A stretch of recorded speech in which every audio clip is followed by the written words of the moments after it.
Hello everyone.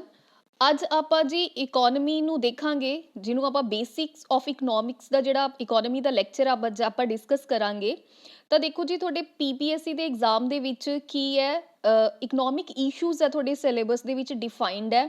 ਉਹਦੇ ਵਿੱਚ ਆਪਾਂ ਨੇ ਕਰੰਟ ਦੇ ਵਿੱਚ ਇਕੋਨਮੀ ਦੇ ਵਿੱਚ ਕੀ ਹੋ ਰਿਹਾ ਹੈ, ਉਹ ਤਾਂ ਸਾਰੀਆਂ ਚੀਜ਼ਾਂ ਆਪਾਂ ਨੇ ਪੜ੍ਹਨੀਆਂ ਹੀ ਪੜ੍ਹਨੀਆਂ ਨੇ। ਪਰ ਇਸ ਤੋਂ ਬਿਨਾਂ ਆਪਾਂ ਨੂੰ ਇਕੋਨਮੀ ਦਾ ਬੇਸਿਕ ਵੀ ਪੜ੍ਹਨਾ ਪਏਗਾ, ਕਿਉਂਕਿ ਕਾਫੀ ਸਾਰੇ ਕੁਐਸਚਨ ਨੇ ਇਕੋਨਮੀ ਦੇ ਬੇਸਿਕ ਤੋਂ ਵੀ ਪੁੱਛੇ ਜਾਂਦੇ ਨੇ।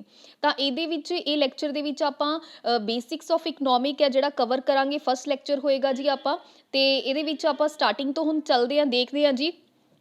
ਹੁਣ ਦੇਖੋ, ਜਿਹੜੀ ਇਕਨੋਮਿਕਸ ਹੈ, ਆਪਾਂ ਇਕਨੋਮਿਕਸ ਦੋ ਤਰੀਕੇ ਦੀ ਹੁੰਦੀ ਹੈ ਜੀ। ਇੱਕ ਤਾਂ ਹੁੰਦੀ ਹੈ ਮਾਈਕਰੋ ਇਕਨੋਮਿਕਸ, ਇੱਕ ਹੁੰਦੀ ਹੈ ਮੈਕਰੋ ਇਕਨੋਮਿਕਸ। ਤਾਂ ਪਹਿਲਾਂ ਆਪਾਂ ਇਹਨਾਂ ਦੋਨਾਂ ਨੂੰ ਦੇਖ ਲੈਂਦੇ ਹਾਂ ਜੀ ਕੀ ਹੁੰਦੀ ਹੈ। ਤਾਂ ਦੇਖੋ, ਮਾਈਕਰੋ ਦਾ ਮਤਲਬ ਕੀ ਹੁੰਦਾ ਹੈ ਜੀ? ਸਮੌਲ। ਜਿੱਦਾਂ ਆਪਾਂ ਮਾਈਕਰੋਸਕੋਪ ਪੜ੍ਹਦੇ ਹਾਂ, ਠੀਕ ਹੈ ਜੀ, ਇੱਦਾਂ ਦੇ ਆਪਾਂ ਵਰਡ ਸੁਣੇ ਹੋਏ ਆ।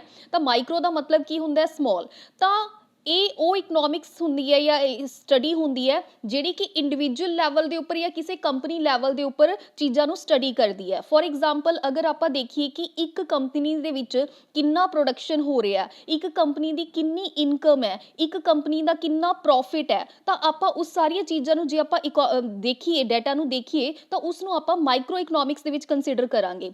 ਪਰ ਉਸੇ ਡਾਟਾ ਨੂੰ ਅਗਰ ਆਪਾਂ ਨੈਸ਼ਨਲ ਲੈਵਲ ਦੇ ਉੱਪਰ ਦੇਖਣ ਲੱਗ ਜਾਈਏ ਤਾਂ ਉਸ ਨੂੰ ਆਪਾਂ ਕੀ ਬੋਲਾਂਗੇ ਜੀ? ਮੈਕਰੋ ਇਕਨੋਮਿਕਸ ਬੋਲਾਂਗੇ। ਫੋਰ ਐਗਜ਼ਾਮਪਲ, ਹੁਣ ਆਪਾਂ ਦੇਖੀਏ ਕਿ ਇਕੋਨਮੀ ਦੇ ਵਿੱਚ ਜਿੰਨੀਆਂ ਵੀ ਇੰਡਸਟਰੀਜ਼ ਨੇ ਉਹਨਾਂ ਦੇ ਵਿੱਚ ਕਿੰਨਾ ਪ੍ਰੋਫਿਟ ਹੋ ਰਿਹਾ ਹੈ, ਕਿੰਨਾ ਪ੍ਰੋਡਕਸ਼ਨ ਹੋ ਰਿਹਾ ਹੈ, ਕਿੰਨੀ ਇਨਕਮ ਹੋ ਰਹੀ ਹੈ ਇੱਕ ਇਕੋਨਮੀ ਦੇ ਵਿੱਚ, ਤਾਂ ਉਸ ਨੂੰ ਆਪਾਂ ਕੀ ਬੋਲਾਂਗੇ? ਮੈਕਰੋ ਇਕਨੋਮਿਕਸ ਬੋਲਾਂਗੇ। ਠੀਕ ਹੈ ਜੀ, ਮਤਲਬ ਮਾਈਕਰੋ ਇਕਨੋਮਿਕਸ ਇੱਕ ਛੋਟੇ ਲੈਵਲ ਤੇ ਸਟੱਡੀ ਕਰਦੀ ਹੈ, ਔਰ Macro economics all over nation level ਤੇ ਜਿਹੜੀ ਆਪਾਂ ਸਟੱਡੀ ਕਰਦੇ ਹਾਂ ਜੀ ਇਕੋਨਮੀ ਦੀ, ਉਹਨੂੰ ਆਪਾਂ ਬੋਲਦੇ ਆ ਮੈਕਰੋ ਇਕਨੋਮਿਕਸ। ਤਾਂ ਦੋ ਤਰੀਕੇ ਦੀ ਇਕਨੋਮਿਕਸ ਹੁੰਦੀ ਹੈ। ਤਾਂ ਦੇਖੋ ਜੀ, ਮਾਈਕਰੋ ਇਕੋਨਮੀ ਤਾਂ ਆਪਣੇ ਲਈ ਇੰਨੀ ਰੈਲੇਵੈਂਟ ਨਹੀਂ ਹੈਗੀ, ਤਾਂ ਆਪਾਂ ਨੇ ਜੋ ਚੀਜ਼ਾਂ ਪੜ੍ਹਨੀਆਂ ਨੇ ਸਾਰੀਆਂ ਮੈਕਰੋ ਇਕਨੋਮਿਕਸ ਦੇ ਰੈਲੇਵੈਂਟ ਹੀ ਪੜ੍ਹਨੀਆਂ ਨੇ। ਠੀਕ ਹੈ ਜੀ, ਇੰਡੀਅਨ ਇਕੋਨਮੀ ਇੰਪੋਰਟੈਂਟ ਹੈ ਆਪਣੇ ਪੀਪੀਐਸਸੀ ਦੇ ਲਈ।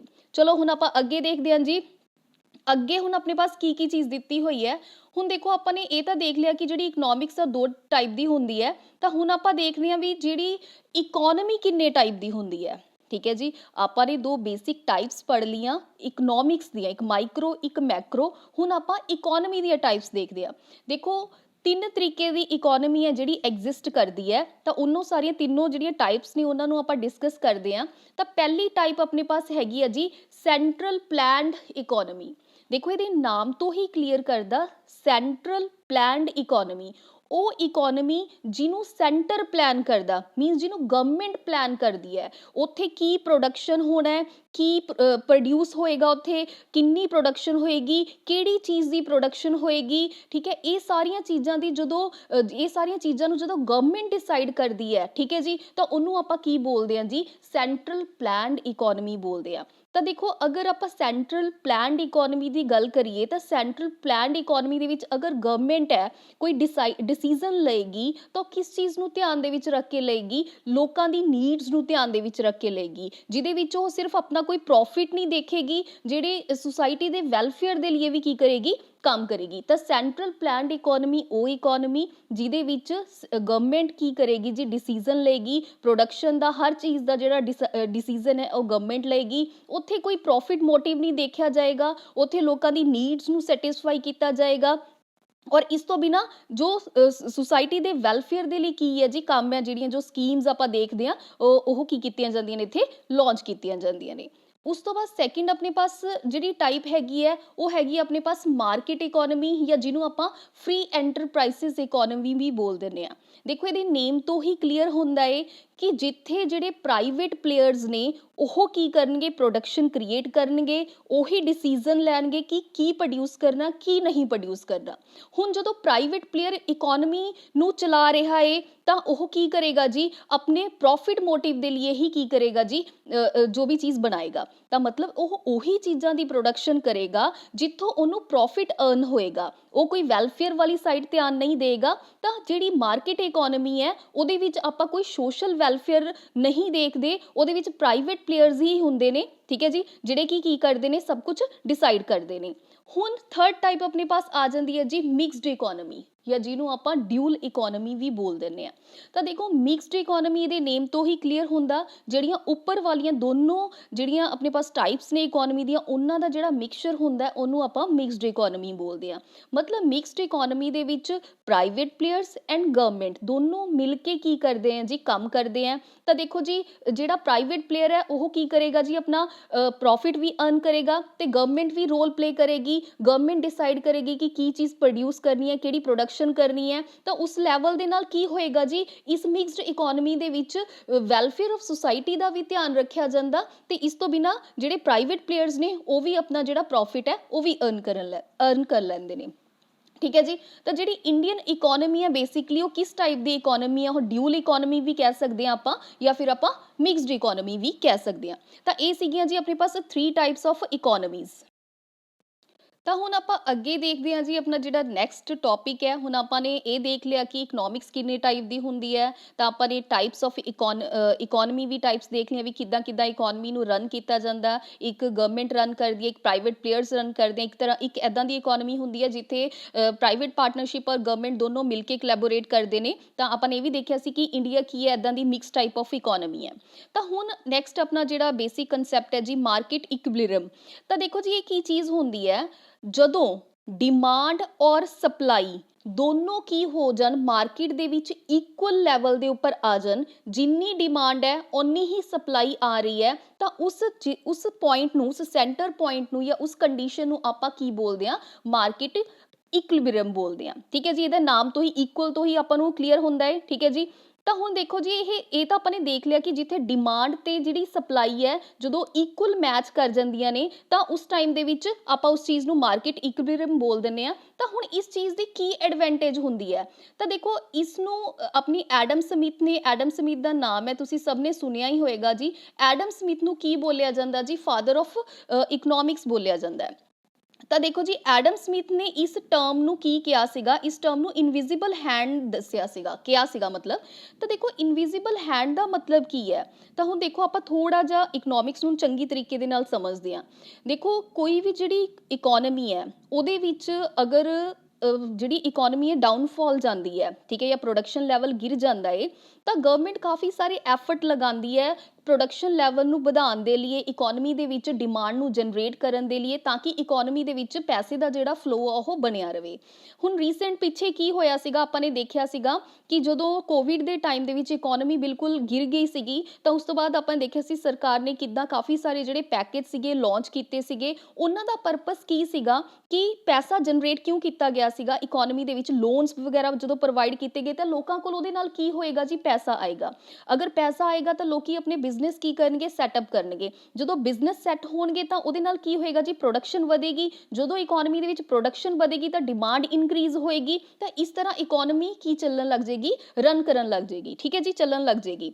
ਤਾਂ ਦੇਖੋ ਐਡਮ ਸਮਿਥ ਨੇ ਇਸ ਨੂੰ ਮਾਰਕੀਟ ਇਕੁਇਲਿਬ੍ਰੀਅਮ ਨੂੰ ਇਨਵਿਜ਼ੀਬਲ ਹੈਂਡ ਕਿਹਾ ਹੈ। ਕਿਉਂ ਕਿਹਾ ਹੈ, ਦੇਖੋ ਜੀ ਕਿਉਂਕਿ ਜਦੋਂ ਡਿਮਾਂਡ ਵੀ ਇਕੁਅਲ ਹੈ, ਸਪਲਾਈ ਵੀ ਇਕੁਅਲ ਹੈ, ਤਾਂ ਕਿਸੇ ਤਰੀਕੇ ਦੀ ਕੋਈ ਸਟ੍ਰੈਸ ਵਾਲੀ ਗੱਲ ਨਹੀਂ ਹੈਗੀ। ਇਕੋਨਮੀ ਇੱਕ ਨਾਰਮਲ ਉਹਦੇ ਵਿੱਚ ਚੱਲ ਰਹੀ ਹੈ। ਜਿੰਨੀ ਲੋਕਾਂ ਦੀ ਜ਼ਰੂਰਤ ਹੈ ਓਨੀ ਲੋਕਾਂ ਦੀ ਜੋ ਨੀਡ ਹੈ ਉਹ ਕੀ ਹੋ ਰਹੀ ਹੈ ਜੀ, ਫੁੱਲਫਿਲ ਹੋ ਰਹੀ ਹੈ। ਓਨੀ ਪਿੱਛੋਂ ਸਪਲਾਈ ਆ ਰਹੀ ਹੈ। ਤਾਂ ਜਿਹੜੇ ਸਪਲਾਇਰ ਨੇ ਜਾਂ ਜਿਹੜੇ ਪ੍ਰੋਡਿਊਸਰ ਨੇ ਉਹ ਕੀ ਕਰ ਰਹੇ ਨੇ ਜੀ, ਮਤਲਬ ਪ੍ਰੋਡਕਸ਼ਨ ਕਰ ਰਹੇ ਨੇ, ਉਹਨਾਂ ਨੂੰ ਪ੍ਰੋਫਿਟ ਹੋ ਰਿਹਾ। ਪ੍ਰੋਡਕਸ਼ਨ ਤਾਂ ਹੀ ਹੋ ਰਹੀ ਹੈ ਨਾ ਜੀ, ਕੋਈ ਵੀ ਬੰਦਾ ਪ੍ਰੋਡਕਸ਼ਨ ਤਾਂ ਹੀ ਕਰੇਗਾ ਜੇ ਉਹਨੂੰ ਇਨਕਮ ਹੋਏਗੀ, ਪਿੱਛੋਂ ਪ੍ਰੋਫਿਟ ਹੋਏਗਾ। ਤਾਂ ਜਿਹੜੇ ਜੀ ਪ੍ਰੋਡਿਊਸਰ ਨੇ ਉਹ ਪ੍ਰੋਡਕਸ਼ਨ ਕਰ ਰਹੇ ਨੇ, ਉਹਨਾਂ ਦਾ ਪ੍ਰੋਫਿਟ ਹੋ ਰਿਹਾ। ਜਿੰਨੀ ਚੀਜ਼ ਦੀ ਜ਼ਰੂਰਤ ਹੈ ਇਕੋਨਮੀ ਦੇ ਵਿੱਚ, ਡਿਮਾਂਡਸ ਹੈ, ਉਹ ਸਾਰੀ ਸਪਲਾਈ ਮਿਲ ਰਹੀ ਹੈ, ਫੁੱਲਫਿਲ ਹੋ ਰਹੀ ਹੈ। ਤਾਂ ਗਵਰਨਮੈਂਟ ਨੂੰ ਕੋਈ ਸਪੈਸ਼ਲ ਐਫਰਟ ਲਗਾਉਣ ਦੀ ਜ਼ਰੂਰਤ ਨਹੀਂ ਹੈਗੀ।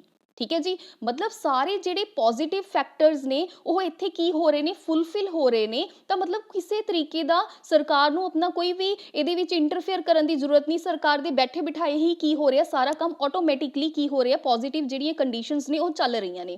ਤਾਂ ਇਸ ਲਈ ਐਡਮ ਸਮਿਥ ਨੇ ਇਹਨੂੰ ਕੀ ਕਿਹਾ ਸੀਗਾ ਜੀ, ਇਨਵਿਜ਼ੀਬਲ ਹੈਂਡ ਕਿਹਾ ਸੀਗਾ। ਤਾਂ ਇਹ ਸੀਗਾ ਜੀ ਆਪਣਾ ਮਾਰਕੀਟ ਇਕੁਇਲਿਬ੍ਰੀਅਮ, ਜਿਹਦੇ ਵਿੱਚ ਡਿਮਾਂਡ ਔਰ ਸਪਲਾਈ ਦੋਨੋਂ ਕੀ ਹੋ ਜਾਂਦੇ ਨੇ, ਸੇਮ ਲੈਵਲ ਦੇ ਉੱਪਰ ਚੱਲਦੇ ਨੇ।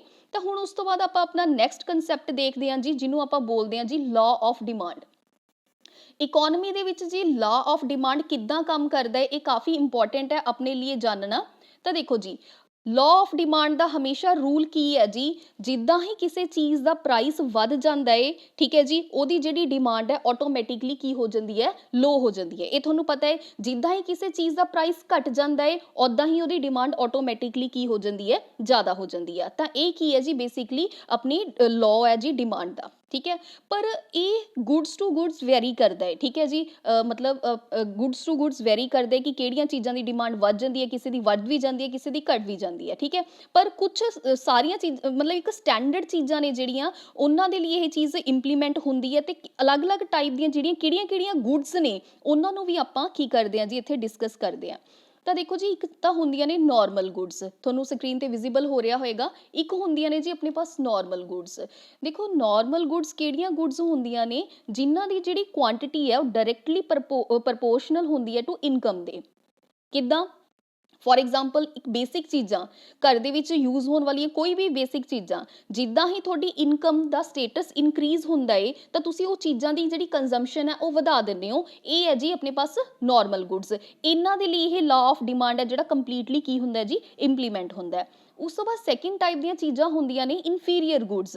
ਹੁਣ ਇਨਫੀਰੀਅਰ ਗੁੱਡਸ ਕੀ ਹੁੰਦੀ ਹੈ, ਜਿਨ੍ਹਾਂ ਦੀ ਡਿਮਾਂਡ ਕੀ ਹੁੰਦੀ ਹੈ, ਇਨਵਰਸਲੀ ਪ੍ਰਪੋਰਸ਼ਨਲ ਹੁੰਦੀ ਹੈ ਜਾਂ ਓਪੋਜ਼ਿਟ ਡਾਇਰੈਕਸ਼ਨ ਦੇ ਹੁੰਦੀ ਹੈ ਜੀ ਤੁਹਾਡੀ ਇਨਕਮ ਦੇ। ਕਿੱਦਾਂ? ਫॉर एग्जाम्पल ਤੁਹਾਡੀ ਇਨਕਮ ਪਹਿਲਾਂ 1000 ਰੁਪੀਜ਼ ਸੀ, ਤਾਂ ਤੁਸੀਂ ਆਪਣੇ ਘਰ ਦੇ ਵਿੱਚ ਪਹਿਲਾਂ ਆਪਾਂ ਰਾਈਸ ਦੀ ਐਗਜ਼ਾਮਪਲ ਲੈ ਕੇ ਚੱਲਦੇ ਹਾਂ। 1000 ਤੁਹਾਡੀ ਇਨਕਮ ਸੀਗੀ, ਤਾਂ ਤੁਸੀਂ ਕੀ ਕਰ ਰਹੇ ਸੀਗੇ, ਆਪਣੇ ਘਰ ਦੇ ਵਿੱਚ 40 ਰੁਪੀਜ਼ ਪਰ ਕੇਜੀ ਵਾਲੇ ਜਿਹੜੇ ਰਾਈਸ ਸੀਗੇ ਉਹ ਯੂਜ਼ ਕਰਦੇ ਸੀਗੇ। ਹੁਣ ਕੀ ਹੋਇਆ, ਤੁਹਾਡੀ ਜਿਹੜੀ ਇਨਕਮ ਸੀਗੀ ਉਹ 1000 ਤੋਂ 3000 ਹੋ ਗਈ ਹੈ, ਠੀਕ ਹੈ ਜੀ। ਤਾਂ ਮਤਲਬ ਤੁਹਾਡੀ ਇਨਕਮ ਦਾ ਜਿਹੜਾ ਸਟੇਟਸ ਹੈ ਉਹ ਇਨਕਰੀਜ਼ ਹੋ ਗਿਆ ਹੈ। ਤਾਂ ਹੁਣ ਤੁਸੀਂ ਜਿਹੜਾ ਪਹਿਲਾਂ 40 ਰੁਪੀਜ਼ ਪਰ ਕੇਜੀ ਵਾਲੇ ਜਿਹੜੇ ਰਾਈਸ ਸੀ ਯੂਜ਼ ਕਰਦੇ ਸੀ, ਹੁਣ ਤੁਸੀਂ ਉਸ ਚੀਜ਼ ਨੂੰ ਵਧਾ ਕੇ ਕੀ ਕਰਤਾ, ਹੁਣ ਤੁਸੀਂ 80 ਰੁਪੀਜ਼ ਪਰ ਕੇਜੀ ਵਾਲੇ ਜਿਹੜੇ ਰਾਈਸ ਨੇ ਉਹ ਯੂਜ਼ ਕਰ ਰਹੇ ਹੋ, ਠੀਕ ਹੈ ਜੀ। ਤਾਂ ਇਹਦੇ ਨਾਲ ਕੀ ਹੋਇਆ ਜੀ, ਆਪਾਂ ਨੇ ਕੀ ਦੇਖਿਆ ਕਿ ਜਿੱਦਾਂ ਹੀ ਤੁਹਾਡੀ ਇਨਕਮ ਦਾ ਸਟੇਟਸ ਹੈ ਜਿਹੜਾ ਇਨਕਰੀਜ਼ ਹੋਏਗਾ, ਤਾਂ ਉੱਦਾਂ ਹੀ ਜਿਹੜੀ ਇਨਫੀਰੀਅਰ ਗੁੱਡਸ ਦੀ ਜਿਹੜੀ ਡਿਮਾਂਡ ਹੋਏਗੀ ਜਾਂ ਕੁਆਂਟੀਟੀ ਹੋਏਗੀ, ਤੁਸੀਂ ਉਹਨੂੰ ਘੱਟ ਕਰਨਾ ਸ਼ੁਰੂ ਕਰੋਗੇ। ਮਤਲਬ ਤੁਸੀਂ ਸੁਪੀਰੀਅਰ ਗੁੱਡਸ ਵਾਲੀ ਸਾਈਡ ਨੂੰ मूव करना शुरू करोगे। तो इसीलिए इनफीरियर गुड्स की होणगियां जी ओपोजिट डायरैक्शन दे होणगियां थोड़ी इनकम दी। मतलब जिद्दां ही थोड़ी इनकम वधेगी उद्दां ही तुसी इनफीरियर गुड्स की जिहड़ी कंजम्पशन है वो की कर दोगे, घट कर दोगे। हुण नैक्सट अपने पास आ जांदियां ने जी कॉम्पलीमेंटरी गुड्स। हुण देखो जी कॉम्पलीमेंटरी गुड्स किहड़ियां गुड्स होंदियां ने जिहड़ियां कि एक दूसरे की डिमांड नूं जनरेट करदियां ने। लाइक फॉर एग्जाम्पल आप लैके चलते हैं कार और पेट्रोल, ठीक है जी, DVD प्लेयर और DVD। हुण जिहड़ियां कॉम्पलीमेंटरी जिहड़ियां गुड्स हुंदियां ने उन्हां दी जिहड़ी डिमांड हुंदी है वो इनवर्सली रिलेटेड हुंदी है उन्हां दे प्राइस दे, ठीक है जी। तो आपां एक कार और पेट्रोल की एक बेसिक एग्जाम्पल लैके चलते हैं कि फॉर एग्जाम्पल मार्केट दे विच जिहड़ी कार्स की कीमत है, जिहड़ी प्राइस है वो घट गया। जिहड़ी कार पहला 10 लाख की सीगी वो हुण किन्ने दी मिल रही है, 5 लाख की मिल रही है। तो हर बंदा की सोचेगा कि एक बहुत अच्छी अपॉर्चुनिटी है, ठीक है जी, तो आपां नूं कार है जिहड़ी परचेज कर लेनी चाहिदी है। तो ऐदां जदों ये बंदा हर परसन ये सोचेगा तो उहदे नाल इकोनॉमी दे विच कार्स की हो जाणगीआं, कार्स की जिहड़ी गिनती है काफ़ी ज़्यादा वध जाएगी। जदों कार्स की गिनती वध जाएगी तो जिहड़ी पेट्रोल की जिहड़ी डिमांड है वो भी वध जाएगी। हुण जदों किसी भी चीज़ की डिमांड वध जांदी है, चीज़ की डिमांड वध जांदी है तो उहदे नाल उहदा प्राइस की हो जांदा, राइस हो जांदा। तो सिमिलर उही लिखिया होया जी, demand of complementary goods inversely related to price. जदों एक गुड का जिहड़ा प्राइस है वो डिक्रीज होएगा तो दूसरे की डिमांड है जिहड़ी ऑटोमैटिकली की होएगी, इनक्रीज हो जाएगी, ठीक है जी। उहदा भी प्राइस है जिहड़ा इनक्रीज हो जाएगा। तो ये सीगियां जी अपने पास कॉम्पलीमेंटरी गुड्स। हुण जिहड़ियां नैक्सट ने जी अपने पास वो हैगियां ने सबसीट्यूट्स गुड। देखो जी सबसीट्यूट गुड्स किहड़ियां गुड्स होंदियां ने जिहड़ियां कि एक दूसरे की जगह के उपर वरतियां जा सकन, ठीक है जी। For example red label tea है उहदी जगह ते जदों आपां टाटा टी यूज़ कर लीए, ठीक है जी, तो वाइस वर्सा, ठीक है। इन्हां नूं आपां की बोलदे हैं, सबसीट्यूट गुड्स बोलदे हैं। मतलब सबसीट्यूट मतलब एक चीज़ अगर अवेलेबल नहीं है उस सेम टाइप की आपां दूसरी चीज़ नूं की कर लांगे, यूज़ कर लांगे। हुण की कह रहा जी, demand of substitute goods directly related to price, ठीक है जी। तो जिहड़ी सबसीट्यूट्स गुड्स की डिमांड हुंदी है वो डायरैक्टली किहदे नाल रिलेट करदी है जी, प्राइस दे नाल रिलेट करदी है। सॉरी एक मिनट जी, ਠੀਕ ਹੈ ਜੀ। ਤਾਂ ਉਹ ਜਿਹੜੀ ਡਾਇਰੈਕਟਲੀ ਹੈ ਪ੍ਰਾਈਸ ਦੇ ਨਾਲ ਰਿਲੇਟ ਕਰਦੀ ਹੈ। ਕਿੱਦਾਂ?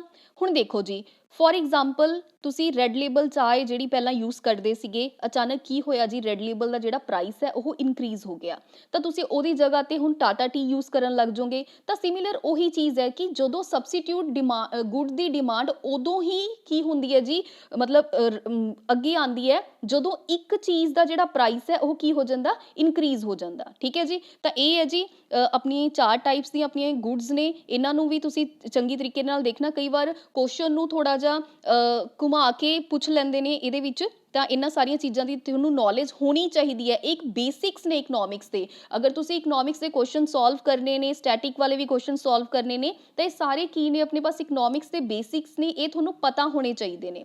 ਉਸ ਤੋਂ ਬਾਅਦ ਨੈਕਸਟ ਆਪਣਾ ਟੌਪਿਕ ਹੈਗਾ ਜੀ ਡਿਮਾਂਡ ਇਲਾਸਟਿਸਿਟੀ। ਦੇਖੋ ਹੁਣ ਡਿਮਾਂਡ ਇਲਾਸਟਿਸਿਟੀ ਕੀ ਹੁੰਦੀ ਹੈ, ਜਦੋਂ ਕਿਸੇ ਚੀਜ਼ ਦੇ, ਠੀਕ ਹੈ, ਡਿਮਾਂਡ ਦੇ ਵਿੱਚ ਚੇਂਜ ਆ ਜਾਵੇ, ਠੀਕ ਹੈ, ਪਰਸੈਂਟੇਜ ਲਿਖਿਆ ਹੋਇਆ ਜੀ, ਦੇਖੋ percentage change in demand for a good, ਠੀਕ ਹੈ, ਜਦੋਂ ਉਹਦੀ ਡਿਮਾਂਡ ਦੇ ਵਿੱਚ ਚੇਂਜ ਆ ਜਾਵੇ ਐਜ਼ ਕੰਪੇਅਰ ਟੂ ਉਹਦੀ ਪਰਸੈਂਟੇਜ ਚੇਂਜ ਇਨ ਪ੍ਰਾਈਸ। ਮਤਲਬ ਇਹਦਾ ਮਤਲਬ ਕੀ ਹੈ ਕਿ ਜਦੋਂ ਕਿਸੇ ਚੀਜ਼ ਦਾ ਜਿਹੜਾ ਪ੍ਰਾਈਸ ਹੈ ਉਹ ਵੱਧ ਜਾਵੇ ਜਾਂ ਘਟ ਜਾਵੇ, ਔਰ ਉਹਦੇ ਨਾਲ ਉਹਦੀ ਜਿਹੜੀ ਡਿਮਾਂਡ ਦੇ ਵਿੱਚ ਓਨਾ ਚੇਂਜ ਨਾ ਆਵੇ ਜਿੰਨਾ ਚੇਂਜ ਉਹਦੇ ਪ੍ਰਾਈਸ ਦੇ ਵਿੱਚ ਆਇਆ ਏ, ਤਾਂ ਮਤਲਬ ਉਹਦੀ ਜਿਹੜੀ ਵੈਲਿਊ ਲੈਸ ਦੈਨ 1 ਰਹੇ, ਤਾਂ ਇਸ ਤਰ੍ਹਾਂ ਦੀਆਂ ਗੁੱਡਸ ਨੂੰ ਆਪਾਂ ਕੀ ਬੋਲਦੇ ਹਾਂ, ਇਨ ਇਲਾਸਟਿਕ ਗੁੱਡਸ ਬੋਲਦੇ ਹਾਂ। ਦੇਖੋ ਜੀ ਇਲਾਸਟਿਸਿਟੀ ਦਾ ਮਤਲਬ ਕੀ ਹੁੰਦਾ ਹੈ, ਦੇਖੋ ਇਲਾਸਟਿਕ ਹੁੰਦੀ ਹੈ ਨਾ, ਲਾਈਕ ਇਲਾਸਟਿਸਿਟੀ ਇਹ 3 ਟਾਈਪ ਦੀ ਹੁੰਦੀ ਹੈ। ਕੁਝ ਐਦਾਂ ਦੀਆਂ ਗੁੱਡਸ ਹੁੰਦੀਆਂ ਨੇ ਜਿਹੜੀਆਂ ਇਨ ਇਲਾਸਟਿਕ ਹੁੰਦੀਆਂ ਨੇ, ਮਤਲਬ ਜਿਨ੍ਹਾਂ ਨੂੰ ਕੋਈ ਫਰਕ ਨਹੀਂ ਪਏਗਾ। ਕੁਝ ਹੁੰਦੀਆਂ ਨੇ ਯੂਨਿਟਰੀ ਇਲਾਸਟਿਕ ਜਿਨ੍ਹਾਂ ਨੂੰ ਕੁਝ ਫਰਕ ਪਏਗਾ। ਇੱਕ ਹੁੰਦੀਆਂ ਨੇ ਇਲਾਸਟਿਕ ਜਿਨ੍ਹਾਂ ਨੂੰ ਕਾਫੀ ਜ਼ਿਆਦਾ ਫਰਕ ਪਏਗਾ। ਮਤਲਬ ਜਦੋਂ ਕਿਸੇ ਵੀ ਗੁੱਡ ਦੇ ਪ੍ਰਾਈਸ ਦੇ ਵਿੱਚ ਬਦਲਾਵ ਆਉਂਦਾ ਏ, ਤਾਂ ਉਸ ਆਪਾਂ ਦੇਖਦੇ ਹਾਂ ਕਿ ਉਸਦੇ ਪ੍ਰਾਈਸ ਦੇ ਵਿੱਚ ਬਦਲਾਅ ਆਉਣ ਦੇ ਨਾਲ ਉਹਦੇ ਜਿਹੜਾ ਡਿਮਾਂਡ ਦੇ ਵਿੱਚ ਕਿੰਨਾ ਕੁ ਜਿਹੜਾ ਬਦਲਾਅ ਆਉਂਦਾ ਏ, ਤਾਂ ਉਹ ਚੀਜ਼ ਤੈਅ ਕਰਦੀ ਹੈ ਕਿ ਉਹ ਚੀਜ਼ ਕਿੰਨੀ ਕੁ ਇਲਾਸਟਿਕ ਹੈ, ਨॉन ਇਲਾਸਟਿਕ ਹੈ, ਯੂਨਿਟਰੀ ਇਲਾਸਟਿਕ ਹੈ ਜਾਂ ਇਲਾਸਟਿਕ ਹੈ। ਠੀਕ ਹੈ ਜੀ। ਤਾਂ ਸਿਮਿਲਰ ਜੇ ਬਹੁਤ ਜ਼ਿਆਦਾ ਉਹਦੀ ਡਿਮਾਂਡ ਦੇ ਵਿੱਚ ਇੰਨਾ ਫਰਕ ਨਹੀਂ ਆਉਂਦਾ ਏ ਉਹਦੇ ਪ੍ਰਾਈਸ ਦੇ ਵਧਣ ਦੇ ਨਾਲ ਜਾਂ ਘਟਣ ਦੇ ਨਾਲ, ਤਾਂ ਉਸ ਤਰ੍ਹਾਂ ਦੀ ਚੀਜ਼ ਨੂੰ ਆਪਾਂ ਕੀ ਬੋਲਾਂਗੇ, ਇਨ ਇਲਾਸਟਿਕ ਬੋਲਾਂਗੇ। ਔਰ ਅਗਰ ਕੋਈ ਵੀ ਚੀਜ਼ ਦਾ ਜਿਹੜਾ ਪ੍ਰਾਈਸ ਇਕੁਅਲ ਹੀ ਰਹਿੰਦਾ ਏ, ਜਿੰਨਾ ਕੁ ਉਹਦੀ ਪ੍ਰਾਈਸ ਦੇ ਵਿੱਚ ਬਦਲਾਅ ਆਇਆ ਉਨਾ ਕੀ ਉਹਦੀ ਡਿਮਾਂਡ ਦੇ ਵਿੱਚ ਬਦਲਾਅ ਆਉਂਦਾ ਏ, ਤਾਂ ਉਸ ਤਰ੍ਹਾਂ ਦੀਆਂ ਚੀਜ਼ਾਂ ਨੂੰ ਆਪਾਂ ਯੂਨਿਟਰੀ ਇਲਾਸਟਿਕ ਚੀਜ਼ਾਂ ਬੋਲਦੇ ਹਾਂ। ਠੀਕ ਹੈ ਜੀ।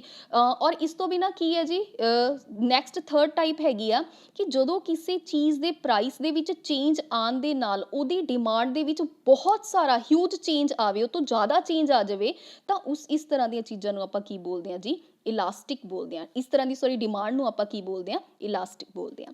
ਤਾਂ ਕਾਫੀ ਸਾਰੀਆਂ ਚੀਜ਼ਾਂ ਕੀ ਹੁੰਦੀਆਂ ਨੇ, ਇਨ ਇਲਾਸਟਿਕ ਹੁੰਦੀਆਂ ਨੇ, ਯੂਨਿਟਰੀ ਇਲਾਸਟਿਕ ਹੁੰਦੀਆਂ ਨੇ ਔਰ ਇਲਾਸਟਿਕ ਹੁੰਦੀਆਂ ਨੇ। ਤਾਂ ਇਹ ਸੀਗਾ ਜੀ ਆਪਣੀਆਂ ਡਿਮਾਂਡ ਇਲਾਸਟਿਸਿਟੀ, ਇਹਦੇ ਬਾਰੇ ਵੀ ਆਪਾਂ ਨੂੰ ਪਤਾ ਹੋਣਾ ਚਾਹੀਦਾ। ਤਾਂ ਜਿਹੜਾ ਨੈਕਸਟ ਹੈ ਜੀ, ਹੁਣ ਆਪਾਂ ਆਪਣੇ ਨੈਕਸਟ ਜੀਡੀਪੀ ਬਾਰੇ ਡਿਸਕਸ ਕਰਦੇ ਹਾਂ ਜੀ। ਜੀਡੀਪੀ ਦੀ ਫੁੱਲ ਫਾਰਮ ਕੀ ਹੁੰਦੀ ਹੈ ਜੀ? ਜੀਡੀਪੀ ਦੀ ਫੁੱਲ ਫਾਰਮ ਹੁੰਦੀ ਹੈ ਜੀ, ਸਭ ਨੂੰ ਪਤਾ ਹੋਊਗਾ, ਗ੍ਰੋਸ ਡੋਮੈਸਟਿਕ ਪ੍ਰੋਡਕਟ। ਠੀਕ ਹੈ ਜੀ। ਗ੍ਰੋਸ ਡੋਮੈਸਟਿਕ ਪ੍ਰੋਡਕਟ ਜੀਡੀਪੀ ਦੀ ਫੁੱਲ ਫਾਰਮ ਹੈ।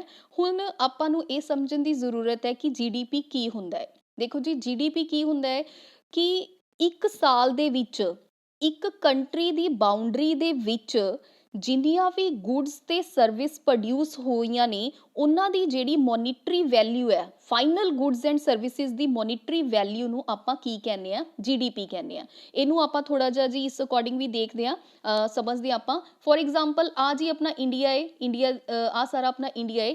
ਇੰਡੀਆ ਦੀ ਟੈਰੀਟਰੀ ਦੇ ਅੰਦਰ ਇੱਕ ਸਾਲ ਦੇ ਵਿੱਚ ਜਿੰਨੀਆਂ ਵੀ ਫਾਈਨਲ ਗੁੱਡਸ ਚਾਹੇ ਸਰਵਿਸਿਜ਼, ਗੁੱਡਸ ਔਰ ਸਰਵਿਸਿਜ਼ ਪਤਾ ਹੈ ਨਾ ਜੀ ਕੀ ਹੁੰਦਾ ਹੈ। ਦੇਖੋ ਗੁੱਡਸ ਕੀ ਹੁੰਦੀਆਂ ਹੈ, ਅਗਰ ਜਦੋਂ ਆਪਾਂ ਫੋਰ ਐਗਜ਼ਾਮਪਲ ਕੋਈ ਚੀਜ਼ ਪਰਚੇਸ ਕਰਦੇ ਹਾਂ, ਆਪਾਂ ਪੈਸਾ ਦਿੰਦੇ ਹਾਂ ਔਰ ਆਪਾਂ ਨੂੰ ਬਦਲੇ ਦੇ ਵਿੱਚ ਕੋਈ ਚੀਜ਼ ਮਿਲਦੀ ਹੈ, ਦੈਟ ਇਜ਼ ਗੁੱਡ। ਔਰ ਅਗਰ ਆਪਾਂ ਕੋਈ ਪੈਸਾ ਦਿੰਦੇ ਹਾਂ ਪਰ ਬਦਲੇ 'ਚ ਆਪਾਂ ਨੂੰ ਕੋਈ ਚੀਜ਼ ਨਹੀਂ ਮਿਲਦੀ, ਕੋਈ ਸਰਵਿਸ ਹੁੰਦੀ ਹੈ, ਲਾਈਕ ਬੈਂਕ ਆਪਾਂ ਨੂੰ ਸਰਵਿਸ ਪ੍ਰੋਵਾਈਡ ਕਰਦਾ, ਉੱਥੇ ਆਪਾਂ ਨੂੰ ਕੋਈ ਚੀਜ਼ ਤਾਂ ਨਹੀਂ ਮਿਲਦੀ ਪਰ ਇੱਕ ਉਹ service as a service provider ਦਾ ਕੰਮ ਕਰਦੇ ਨੇ, ਤਾਂ ਉਹਨਾਂ ਸਾਰੀਆਂ ਚੀਜ਼ਾਂ ਨੂੰ ਆਪਾਂ ਸਰਵਿਸਿਜ਼ ਬੋਲਦੇ ਹਾਂ। ਠੀਕ ਹੈ ਜੀ। ਤਾਂ ਹੁਣ ਆਪਾਂ ਇਹਦੇ ਵਿੱਚ ਦੇਖਦੇ ਹਾਂ ਕਿ ਜਿਹੜੀਆਂ ਇੱਕ ਸਾਲ ਦੇ ਵਿੱਚ ਕਿਸੇ ਕੰਟਰੀ ਦੀ ਬਾਉਂਡਰੀ ਦੇ ਅੰਦਰ ਜਿਹੜੀਆਂ ਫਾਈਨਲ ਗੁੱਡਸ ਤੇ ਸਰਵਿਸਿਜ਼ ਹੈ ਉਹਨਾਂ ਦੀ ਜਿਹੜੀ ਮੋਨੀਟਰੀ ਵੈਲਿਊ ਹੈ ਉਹਨੂੰ ਆਪਾਂ ਜੀਡੀਪੀ ਕਹਿੰਦੇ ਹਾਂ। ਹੁਣ ਦੇਖੋ ਇੰਡੀਆ ਦੇ ਅੰਦਰ ਅਗਰ ਆਪਾਂ ਦੇਖੀਏ ਤਾਂ ਕੁਝ ਚਾਈਨਾ ਦੇ ਬੈਂਕਸ ਵੀ ਹੋਣਗੇ, ਰਾਈਟ? ਕੁਝ ਚਾਈਨਾ ਦੇ ਬੈਂਕ ਵੀ ਹੋਣਗੇ ਜਾਂ ਕੁਝ ਹੋਰ ਫੋਰਨ ਕੰਪਨੀਜ਼ ਵੀ ਹੋਣਗੀਆਂ। ਤਾਂ ਜੀਡੀਪੀ ਦੇ ਅੰਦਰ ਉਹਨਾਂ ਜਿਹੜੀਆਂ ਫੋਰਨ ਕੰਪਨੀਜ਼ ਨੇ, ਜਿਹੜੀਆਂ ਇੰਡੀਆ ਦੇ ਵਿੱਚ ਰਹਿ ਰਹੀਆਂ ਨੇ, ਇੰਡੀਆ ਦੇ ਵਿੱਚ ਪੈਸਾ ਕਮਾ ਰਹੀਆਂ ਨੇ, ਜੀਡੀਪੀ ਦੇ ਵਿੱਚ ਉਹਨਾਂ ਸਾਰੀਆਂ ਦੀ ਫਾਈਨਲ ਜਿਹੜੀ ਮੋਨਿਟਰੀ ਵੈਲਿਊ ਹੈ ਗੁੱਡਸ ਐਂਡ ਸਰਵਿਸਿਜ਼ ਦੀ, ਉਹ ਵੀ ਕੀ ਹੋਏਗੀ? ਇਨਕਲੂਡ ਹੋਏਗੀ। ਕਿਉਂਕਿ ਆਪਾਂ ਨੇ ਡੈਫੀਨੇਸ਼ਨ ਦੇ ਅਕੋਰਡਿੰਗ ਕੀ ਦੇਖਿਆ ਹੈ ਕਿ ਇੱਕ ਸਾਲ ਦੇ ਵਿੱਚ ਇੰਡੀਆ ਦੀ ਟੈਰੀਟਰੀ ਦੇ ਅੰਦਰ ਜਿੰਨੀਆਂ ਵੀ ਫਾਈਨਲ ਗੁੱਡਸ ਤੇ ਸਰਵਿਸਿਜ਼ ਪ੍ਰੋਡਿਊਸ ਹੋ ਰਹੀਆਂ ਨੇ, ਉਹਨਾਂ ਦੀ ਜਿਹੜੀ ਫਾਈਨਲ ਵੈਲਿਊ ਹੈ ਉਹਨੂੰ ਆਪਾਂ ਜੀਡੀਪੀ ਬੋਲਦੇ ਹਾਂ। ਮਤਲਬ ਇੰਡੀਆ ਦੇ ਵਿੱਚ ਜਿਹੜੇ ਵੀ ਫੋਰਨਰਸ ਇਨਕਮ ਅਰਨ ਕਰ ਰਹੇ ਨੇ, ਉਹਨਾਂ ਨੂੰ ਵੀ ਆਪਾਂ ਜੀਡੀਪੀ ਦੇ ਵਿੱਚ ਕੀ ਕਰਾਂਗੇ? ਐਡ ਕਰਾਂਗੇ, ਕੈਲਕੂਲੇਟ ਕਰਾਂਗੇ। ਠੀਕ ਹੈ ਜੀ। ਤਾਂ ਇੰਡੀਆ ਦੀ ਜਿਹੜੀ ਜੀਡੀਪੀ ਹੈ ਉਹ ਕੌਣ ਕੈਲਕੂਲੇਟ ਕਰਦਾ ਜੀ? ਐਨਐਸਓ ਕੀ ਕਰਦਾ? ਕੈਲਕੂਲੇਟ ਕਰਦਾ। ਇਹ ਵੀ ਤੁਹਾਨੂੰ ਪਤਾ ਹੋਣਾ ਚਾਹੀਦਾ। ਹੁਣ ਆਪਾਂ ਅੱਗੇ ਦੇਖਦੇ ਹਾਂ, ਦੇਖੋ ਜਿਹੜੀ ਜੀਡੀਪੀ ਹੁੰਦੀ ਹੈ ਇਹ ਵੀ ਦੋ ਤਰੀਕੇ ਦੀ ਜੀਡੀਪੀ ਹੁੰਦੀ ਹੈ। ਇੱਕ ਹੁੰਦੀ ਹੈ ਨੋਮੀਨਲ ਜੀਡੀਪੀ, ਇੱਕ ਹੁੰਦੀ ਹੈ ਰੀਅਲ ਜੀਡੀਪੀ। ਹੁਣ ਇਹਨਾਂ ਦੇ ਵਿੱਚ ਕੀ ਫਰਕ ਹੁੰਦਾ ਹੈ? ਜਦੋਂ ਆਪਾਂ ਜੀਡੀਪੀ ਕਰੰਟ ਪ੍ਰਾਈਸਿਸ ਦੇ ਉੱਪਰ ਹੀ ਕੈਲਕੂਲੇਟ ਕਰਦੇ ਹਾਂ, ਮਤਲਬ ਜੋ ਕਰੰਟ ਮਾਰਕੀਟ ਦੇ ਵਿੱਚ ਜੋ ਪ੍ਰਾਈਸ ਚੱਲ ਰਿਹਾ ਹੈ, ਜਦੋਂ ਆਪਾਂ ਜੀਡੀਪੀ ਉਸ ਪ੍ਰਾਈਸ ਤੇ ਕੈਲਕੂਲੇਟ ਕਰਦੇ ਹਾਂ, ਉਹਨੂੰ ਆਪਾਂ ਬੋਲਦੇ ਹਾਂ ਜੀ ਨੋਮੀਨਲ ਜੀਡੀਪੀ।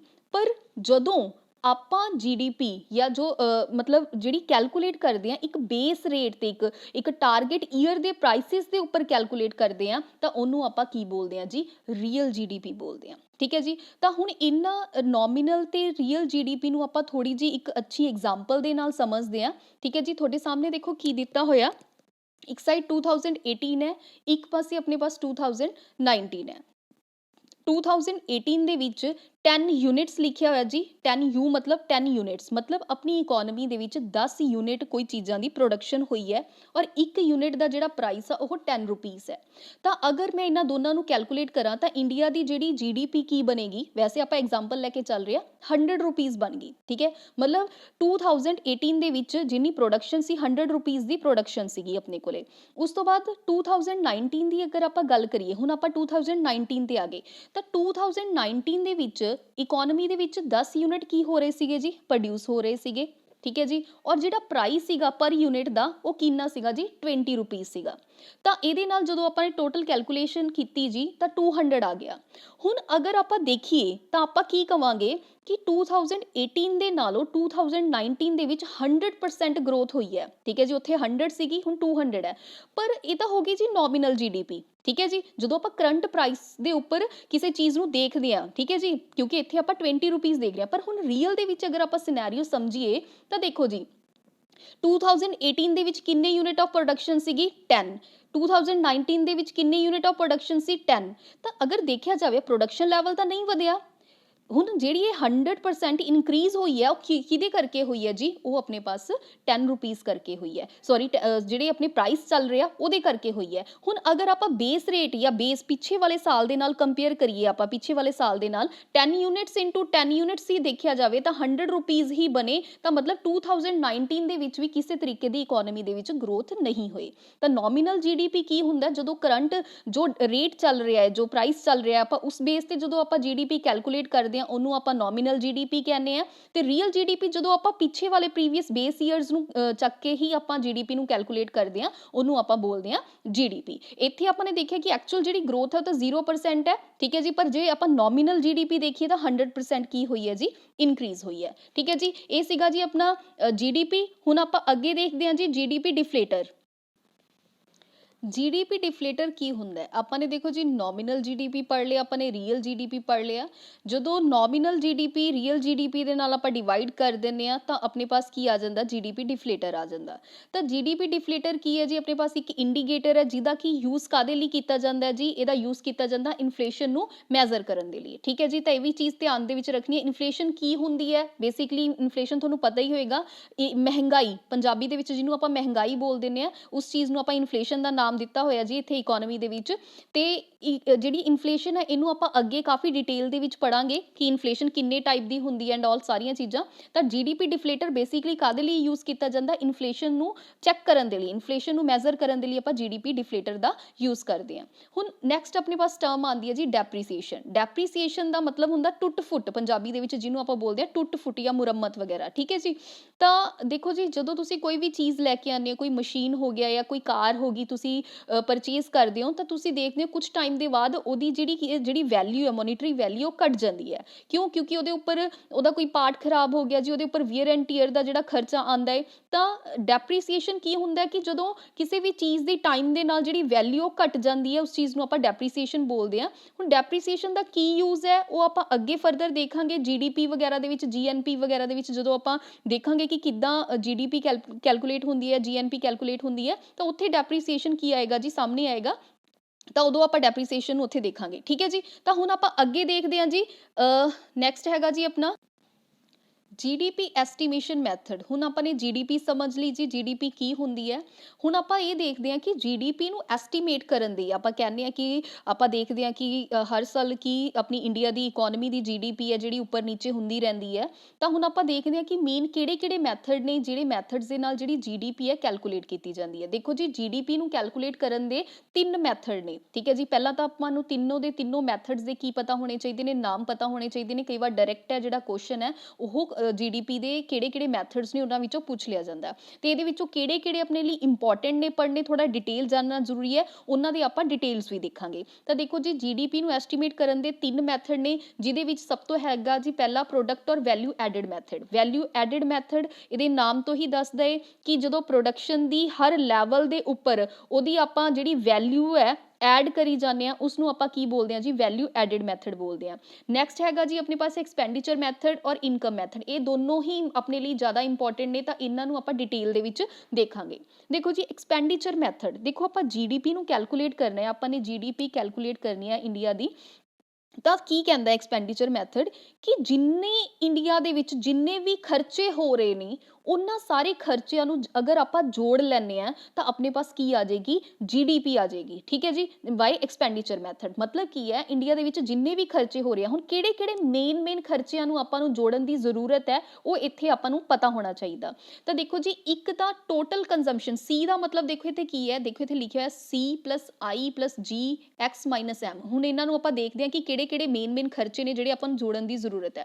ਤਾਂ ਪਹਿਲਾ ਤਾਂ ਹੈਗਾ ਜੀ ਕੰਜ਼ੰਪਸ਼ਨ ਐਕਸਪੈਂਡੀਚਰ, ਕਿ ਕੰਜ਼ੰਪਸ਼ਨ ਦੇ ਉੱਪਰ ਇਕੋਨਮੀ ਦੇ ਵਿੱਚ ਕਿੰਨਾ ਖਰਚਾ ਹੋ ਰਿਹਾ ਹੈ। ਇੱਕ ਤਾਂ ਉਹ ਚੀਜ਼ ਨੂੰ ਤੁਸੀਂ ਇੱਕ ਤਾਂ ਉਹ ਵਾਲਾ ਫੈਕਟਰ ਤੁਸੀਂ ਲੈ ਲਓ। ਦੂਸਰਾ, ਇਨਵੈਸਟਮੈਂਟ ਦੇ ਉੱਪਰ ਆਪਾਂ ਕਿੰਨਾ ਖਰਚਾ ਕਰ ਰਹੇ ਹਾਂ, ਉਹ ਵੀ ਖਰਚਾ ਕੀ ਕਹਿੰਦੇ ਵਿੱਚ ਜੋੜ ਲਓ। ਔਰ ਤੀਸਰਾ, ਗਵਰਨਮੈਂਟ ਕਿੰਨਾ ਐਕਸਪੈਂਡੀਚਰ ਕਰ ਰਹੀ ਹੈ ਇਕੋਨਮੀ ਦੇ ਉੱਪਰ, ਜਾਂ ਇਕੋਨਮੀ ਦੇ ਵਿੱਚ ਸਰਕਾਰ ਕਿੰਨਾ ਕੁ ਜਿਹੜਾ ਕੋਈ ਪੈਕੇਜ ਰਿਲੀਜ਼ ਕਰ ਰਹੀ ਹੈ, ਕੋਈ ਸਕੀਮ ਦੇ ਲਈ ਪੈਸਾ ਰਿਲੀਜ਼ ਕਰ ਰਹੀ ਹੈ, ਕਿੰਨਾ ਕੁ ਸਰਕਾਰ ਹੈ ਜਿਹੜਾ ਖਰਚਾ ਕਰ ਰਹੀ ਹੈ, ਉਹ ਵੀ ਸਾਰੇ ਖਰਚੇ ਨੂੰ ਜੋੜ ਲਓ। ਤੇ ਇਸ ਤੋਂ ਅੱਗੇ ਲਿਖਿਆ ਹੋਇਆ ਜੀ ਐਕਸ ਮਾਈਨਸ ਐਮ। ਐਕਸ ਦਾ ਮਤਲਬ ਕੀ ਹੋ ਗਿਆ, ਐਕਸਪੋਰਟ, ਔਰ ਐਮ ਦਾ ਮਤਲਬ ਕੀ ਹੋ ਗਿਆ ਜੀ, ਇੰਪੋਰਟ। ਐਕਸਪੋਰਟ ਮਾਈਨਸ ਇੰਪੋਰਟ ਕਰਕੇ ਜਿਹੜੀ ਚੀਜ਼ ਆਂਦੀ ਹੈ ਉਹਨੂੰ ਵੀ ਤੁਸੀਂ ਕੀ ਕਰ ਲਓ ਜੀ, ਜੋੜ ਲਓ। ਤਾਂ ਇਹਨਾਂ ਸਾਰੇ 4 ਫੈਕਟਰਸ ਦੇ ਨਾਲ ਤੁਸੀਂ ਕੀ ਕਰ ਲਓਗੇ, ਇੰਡੀਆ ਦੀ ਜਿਹੜੀ ਜੀਡੀਪੀ ਹੈ ਕੈਲਕੂਲੇਟ ਕਰ ਲਓਗੇ ਵਾਇਆ ਐਕਸਪੈਂਡੀਚਰ ਮੈਥਡ। ਠੀਕ ਹੈ ਜੀ। ਇਹ ਤਾਂ ਸੀਗਾ ਆਪਣਾ ਐਕਸਪੈਂਡੀਚਰ ਮੈਥਡ। ਨੈਕਸਟ ਮੈਥਡ ਆਪਣੇ ਪਾਸ ਆਂਦਾ ਹੈ ਜੀ ਇਨਕਮ ਮੈਥਡ। ਇਨਕਮ ਮੈਥਡ ਕੀ ਕਹਿੰਦਾ ਹੈ ਕਿ ਤੁਸੀਂ ਅਗਰ ਇਕੋਨਮੀ ਦੇ ਵਿੱਚ ਸਾਰੀਆਂ ਇਨਕਮਸ ਨੂੰ ਜੋੜ ਲਓ, ਸਾਰੀਆਂ ਇਨਕਮਸ ਨੂੰ ਫਾਈਂਡ ਕਰਕੇ ਜੋੜ ਲਓ, ਤਾਂ ਤੁਸੀਂ ਕੀ ਕਰੋਗੇ ਜੀ, ਜੀਡੀਪੀ ਫਾਈਂਡ ਕਰ ਲਓਗੇ। ਹੁਣ ਕਿਹੜੀਆਂ ਇਨਕਮਸ ਦੇ ਵਿੱਚੋਂ ਕਿਹੜੇ ਫੈਕਟਰਸ ਨੂੰ ਆਪਾਂ ਨੂੰ ਇੱਥੇ ਜੋੜਨ ਦੀ ਜ਼ਰੂਰਤ ਹੈ, ਉਹ ਵੀ ਦੇਖ ਲਾਂਗੇ। ਜਿੰਨੇ ਆਪਾਂ ਨੂੰ ਰੈਂਟ ਆ ਰਹੇ ਨੇ ਉਹ ਸਾਰੀ ਚੀਜ਼ਾਂ ਜੋੜ ਲਓ ਜੀ, ਉਹ ਸਾਰੇ ਰੈਂਟਸ ਜੋੜ ਲਓ। ਜਿੰਨੀਆਂ ਵੀ ਵੇਜਿਸ ਨੇ, ਠੀਕ ਹੈ, ਵੇਜਿਸ ਤੋਂ ਜਿਹੜੀ ਇਨਕਮ ਹੋ ਰਹੀ ਹੈ ਉਹ ਸਾਰੀ ਇਨਕਮ ਨੂੰ ਜੋੜ ਲਓ। ਇੰਟਰਸਟ ਤੋਂ ਜਿਹੜੀ ਇਨਕਮ ਹੋ ਰਹੀ ਹੈ ਉਹ ਸਾਰੀ ਇਨਕਮ ਨੂੰ ਜੋੜ ਲਓ। ਔਰ ਜਿੰਨਾ ਪ੍ਰੋਫਿਟ ਹੋ ਰਿਹਾ ਜੀ ਇਕੋਨਮੀ ਦੇ ਵਿੱਚ, ਉਹ ਸਾਰੇ ਪ੍ਰੋਫਿਟ ਨੂੰ ਅਗਰ ਆਪਾਂ ਜੋੜ ਲੈਂਦੇ ਆ ਤਾਂ ਆਪਣੇ ਪਾਸ ਕੀ ਆ ਜਾਏਗੀ ਜੀ, ਜੀਡੀਪੀ ਆ ਜਾਏਗੀ। ਠੀਕ ਹੈ, ਵਾਈ ਇਨਕਮ ਮੈਥਡ। ਇਹ ਆਪਣੇ ਮੇਨ 3 ਮੈਥਡ ਨੇ ਜੀ ਜੀਡੀਪੀ ਨੂੰ ਕੈਲਕੂਲੇਟ ਕਰਨ ਦੇ। ਤਾਂ ਇਹਨਾਂ ਤਿੰਨਾਂ ਦੇ ਤੁਸੀਂ ਨਾਮ ਨੇ ਜਿਹੜੇ ਜ਼ਰੂਰ ਯਾਦ ਰੱਖਣੇ ਨੇ। ਕਈ ਵਾਰ ਡਾਇਰੈਕਟਲੀ ਨੇਮ ਪੁੱਛ ਲੈਂਦੇ ਨੇ ਇੱਕ ਅਲੱਗ ਦੇ ਕੇ, ਤਾਂ 3 ਇਹ ਹੋਣਗੇ। ਠੀਕ ਹੈ ਜੀ। ਜੇ ਪੁੱਛ ਲੈਣਗੇ ਇਹਨਾਂ ਵਿੱਚੋਂ ਕਿਹੜਾ ਮੈਥਡ ਹੈ ਜਿਹੜਾ ਨਹੀਂ ਹੈ, ਤਾਂ ਇਹ ਤੁਹਾਨੂੰ ਤਿੰਨੋਂ ਇਹਨਾਂ ਦੇ ਨਾਮ ਨੇ ਜਿਹੜੇ ਪਤਾ ਹੋਣੇ ਚਾਹੀਦੇ ਨੇ। ਐਕਸਪੈਂਡੀਚਰ ਔਰ ਇਨਕਮ ਮੈਥਡ ਦੇ ਜਿਹੜੇ ਫੈਕਟਰ ਨੇ ਆਪਾਂ ਗੱਲ ਕੀਤੀ ਹੈ, ਇਹਨਾਂ ਬਾਰੇ ਵੀ ਤੁਹਾਨੂੰ ਪਤਾ ਹੋਣਾ ਚਾਹੀਦਾ। ਹੁਣ ਆਪਾਂ ਅੱਗੇ ਦੇਖਦੇ ਹਾਂ ਜੀ, basic price, market price, GDP, GNP, NNP, NDP. ਤੁਸੀਂ ਕਾਫੀ ਸਾਰੀਆਂ ਚੀਜ਼ਾਂ ਨੇ ਜਿਹੜੀਆਂ ਇਹ ਸੁਣੀਆਂ ਹੋਣਗੀਆਂ ਕਿ ਬੇਸਿਕ ਪ੍ਰਾਈਸ ਹੁੰਦਾ, ਇੱਕ ਮਾਰਕੀਟ ਪ੍ਰਾਈਸ ਹੁੰਦਾ, ਇੱਕ ਜੀਡੀਪੀ ਐਟ ਬੇਸਿਕ ਪ੍ਰਾਈਸ ਤੇ ਕੈਲਕੂਲੇਟ ਹੁੰਦੀ ਹੈ, ਇੱਕ ਜੀਡੀਪੀ ਐਟ ਮਾਰਕੀਟ ਪ੍ਰਾਈਸ ਤੇ ਕੈਲਕੂਲੇਟ ਹੁੰਦੀ ਹੈ। ਤਾਂ ਆਪਾਂ ਅੱਜ ਉਹ ਸਾਰੀਆਂ ਚੀਜ਼ਾਂ ਨੂੰ ਸਮਝਾਂਗੇ ਕਿ ਇਹ ਕੀ ਚੀਜ਼ ਹੁੰਦੀ ਹੈ। ਤਾਂ ਦੇਖੋ ਜੀ, ਇਹ ਸਾਰੀਆਂ ਚੀਜ਼ਾਂ ਨੂੰ ਸਮਝਣ ਤੋਂ ਪਹਿਲਾਂ ਆਪਾਂ ਨੇ ਦੋ ਚੀਜ਼ਾਂ ਨੂੰ ਸਮਝਣਾ ਹੈ। ਇੱਕ ਹੁੰਦਾ ਜੀ ਪ੍ਰੋਡਕਸ਼ਨ ਟੈਕਸ, ਇੱਕ ਹੁੰਦਾ ਹੈ ਪ੍ਰੋਡਕਟ ਟੈਕਸ। ਦੋਨਾਂ ਦੇ ਵਿੱਚ ਵੇਰੀਏਸ਼ਨ ਫਰਕ ਹੁੰਦਾ ਹੈ ਜੀ। ਦੇਖੋ, ਪ੍ਰੋਡਕਸ਼ਨ ਟੈਕਸ ਜਿਹਦਾ ਇਹਦਾ ਨਾਮ ਹੀ ਦੱਸਦਾ ਹੈ ਕਿ ਜਿਹੜਾ ਪ੍ਰੋਡਕਸ਼ਨ ਦੇ ਉੱਪਰ ਲੱਗਦਾ ਹੈ, ਕੋਈ ਚੀਜ਼ ਹੈ ਜਿਹੜੀ ਫੈਕਟਰੀ ਦੇ ਵਿੱਚ ਜਦੋਂ ਬਣ ਰਹੀ ਹੈ ਤਾਂ ਉਸ ਪ੍ਰੋਡਕਸ਼ਨ ਵਾਲੇ ਪ੍ਰੋਸੀਜਰ ਦੇ ਉੱਪਰ ਜਿਹੜਾ ਟੈਕਸ ਲੱਗਦਾ ਹੈ ਉਸ ਨੂੰ ਆਪਾਂ ਕੀ ਬੋਲਦੇ ਹਾਂ ਜੀ, ਪ੍ਰੋਡਕਸ਼ਨ ਟੈਕਸ ਬੋਲਦੇ ਹਾਂ। ਪਰ ਜਦੋਂ ਉਹ ਜਿਹੜੀ ਫਾਈਨਲ ਪ੍ਰੋਡਕਟ ਹੈ ਜਿਹੜੀ ਬਣ ਕੇ ਮਾਰਕੀਟ ਦੇ ਵਿੱਚ ਆ ਜਾਂਦੀ ਹੈ ਤਾਂ ਉਸ ਤੋਂ ਬਾਅਦ ਵੀ ਉਹਦੇ ਉੱਪਰ ਇੱਕ ਟੈਕਸ ਲੱਗਦਾ। ਜਦੋਂ ਮਾਰਕੀਟ 'ਚ ਚੀਜ਼ ਬਣ ਕੇ ਆ ਜਾਂਦੀ ਹੈ, ਫਾਈਨਲ ਪ੍ਰੋਡਕਟ ਤਿਆਰ ਹੋ ਕੇ ਮਾਰਕੀਟ 'ਚ ਆਉਂਦਾ ਤਾਂ ਉਹਦੇ ਉੱਪਰ ਵੀ ਇੱਕ ਟੈਕਸ ਲੱਗਦਾ। ਤਾਂ ਉਸ ਟੈਕਸ ਨੂੰ ਆਪਾਂ ਕੀ ਬੋਲਦੇ ਹਾਂ ਜੀ, ਪ੍ਰੋਡਕਟ ਟੈਕਸ ਬੋਲਦੇ ਹਾਂ। ਮਤਲਬ ਜਿਹੜਾ ਪ੍ਰੋਡਕਸ਼ਨ ਦੇ ਉੱਪਰ ਲੱਗਦਾ ਉਹਨੂੰ ਆਪਾਂ ਸਿੰਪਲੀ ਪ੍ਰੋਡਕਸ਼ਨ ਟੈਕਸ ਬੋਲਾਂਗੇ, ਤੇ ਜਿਹੜਾ ਪ੍ਰੋਡਕਟ ਦੇ ਉੱਪਰ ਫਾਈਨਲ ਪ੍ਰੋਡਕਟ ਜਦੋਂ ਬਣ ਕੇ ਮਾਰਕੀਟ ਦੇ ਵਿੱਚ ਆ ਜਾਂਦੀ ਹੈ ਤਾਂ ਉਹਦੇ ਉੱਪਰ ਜਿਹੜਾ ਟੈਕਸ ਲੱਗਦਾ ਉਹਨੂੰ ਆਪਾਂ ਪ੍ਰੋਡਕਟ ਟੈਕਸ ਬੋਲਾਂਗੇ। ਤਾਂ ਹੁਣ ਆਪਾਂ ਨੇ ਸਮਝਣਾ ਹੈ ਕਿ ਬੇਸਿਕ ਪ੍ਰਾਈਸ ਕੀ ਹੁੰਦਾ ਹੈ ਔਰ ਮਾਰਕੀਟ ਪ੍ਰਾਈਸ ਕੀ ਹੁੰਦਾ ਹੈ। ਦੇਖੋ ਜੀ, ਬੇਸਿਕ ਪ੍ਰਾਈਸ ਦੇ ਵਿੱਚ ਦੋ ਚੀਜ਼ਾਂ ਇਨਕਲੂਡ ਹੁੰਦੀਆਂ ਨੇ, ਇੱਕ ਫੈਕਟਰ ਕੋਸਟ, ਇੱਕ plus net production cost tax. ਤਾਂ ਦੇਖੋ, ਫੈਕਟਰ ਕੋਸਟ ਕੀ ਹੁੰਦੀ ਹੈ, ਮਤਲਬ ਉਸ ਚੀਜ਼ ਨੂੰ ਬਣਾਉਣ ਦੇ ਲਈ ਕਿਹੜੇ ਕਿਹੜੇ ਫੈਕਟਰਸ ਨੇ ਜਿਹੜੇ ਲੱਗੇ ਨੇ, ਠੀਕ ਹੈ ਜੀ, ਤਾਂ ਉਹਨਾਂ ਨੂੰ ਆਪਾਂ ਕੀ ਬੋਲਦੇ ਹਾਂ ਜੀ, ਉਹਦੇ ਜਿਹੜੇ ਫੈਕਟਰਸ ਨੇ ਉਹਨਾਂ ਦੀ ਜੇ ਆਪਾਂ ਕੋਸਟ ਹੈ ਜਿਹੜੀ ਉਹਨੂੰ ਆਪਾਂ ਕੀ ਬੋਲਾਂਗੇ, ਫੈਕਟਰ ਕੋਸਟ।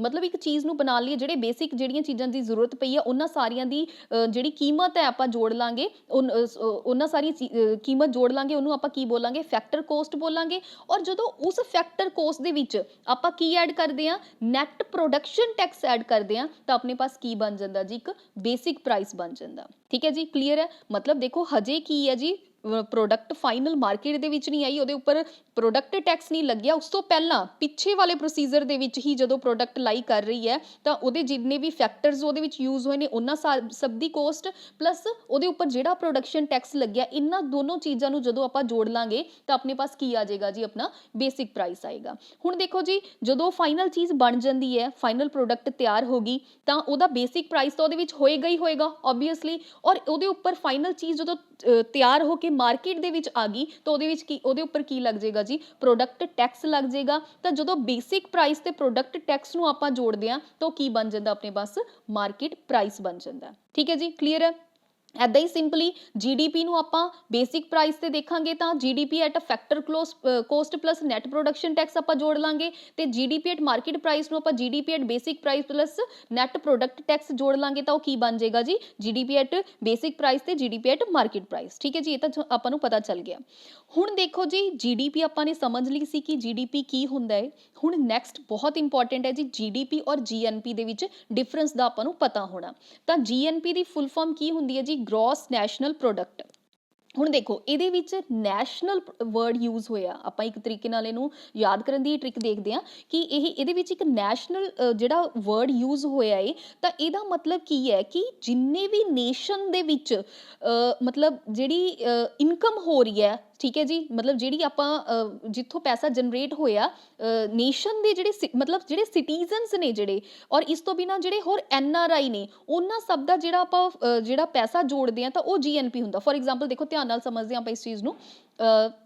ਦੇਖੋ, ਫੋਰ ਐਗਜ਼ਾਮਪਲ ਆਪਾਂ ਨੇ GDP 'ਚ ਕੀ ਦੇਖਿਆ ਸੀਗਾ ਕਿ ਇੰਡੀਆ ਹੈ, ਇੰਡੀਆ ਦੀ ਟੈਰੀਟਰੀ ਦੇ ਅੰਦਰ ਜਿੰਨੇ ਵੀ ਆਪਣੇ ਪਾਸ ਚੀਜ਼ਾਂ ਦੀ ਪ੍ਰੋਡਕਸ਼ਨ ਹੋਏਗੀ, ਫਾਈਨਲ ਗੁੱਡਸ ਐਂਡ ਸਰਵਿਸਿਜ਼, ਉਹਨਾਂ ਦੀ ਮੋਨੀਟਰੀ ਵੈਲਿਊ ਨੂੰ ਆਪਾਂ ਜੋੜ ਦਿੰਦੇ ਹਾਂ ਤਾਂ ਆਪਾਂ GDP ਬੋਲ ਦਿੰਦੇ ਹਾਂ ਉਸਨੂੰ। ਪਰ GNP ਦੇ ਵਿੱਚ ਕੀ ਹੋਏਗਾ ਜੀ, ਜਿਹੜੇ ਆਪਾਂ ਨੇ ਗੱਲ ਕੀਤੀ ਸੀ ਕਿ ਮੰਨ ਲਓ ਕਿ ਇੱਥੇ ਕੋਈ ਚਾਈਨਾ ਦਾ ਵੀ ਬੈਂਕ ਹੈ, ਉਹ ਵੀ ਕੋਈ ਇਨਕਮ ਜਨਰੇਟ ਕਰ ਰਿਹਾ ਹੈ, ਠੀਕ ਹੈ ਜੀ, ਉਹਦੀ ਉੱਥੋਂ ਵੀ ਕੋਈ ਮੋਨੀਟਰੀ ਵੈਲਿਊ ਹੈ ਜਿਹੜੀ ਜਨਰੇਟ ਹੋ ਰਹੀ ਹੈ।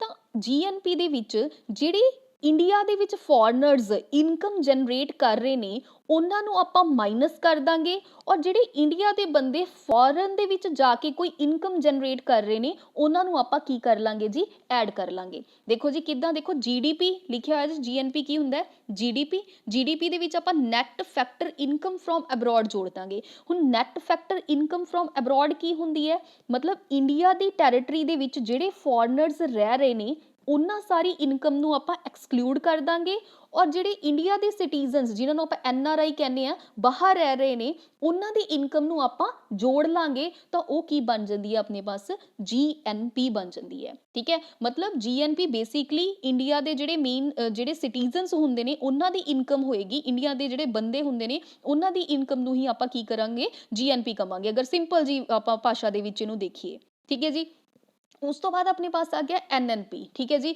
Net national product.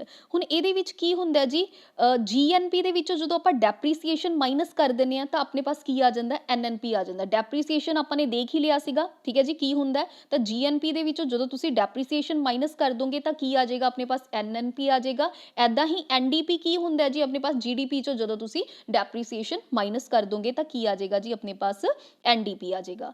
ਹੁਣ ਆਪਾਂ ਗੱਲ ਕਰਦੇ ਹਾਂ ਜੀ ਕਿ ਜਿਹੜੀ ਨੈਸ਼ਨਲ ਇਨਕਮ ਹੁੰਦੀ ਹੈ ਉਹ ਆਪਾਂ ਨੇ ਇੰਨਾ ਕੁਝ ਪੜ੍ਹ ਲਿਆ ਕਿ ਇੱਕ GDP ਹੁੰਦਾ, ਇੱਕ GNP ਹੁੰਦਾ, ਇੱਕ NNP ਹੁੰਦਾ, ਇੱਕ NDP ਹੁੰਦਾ।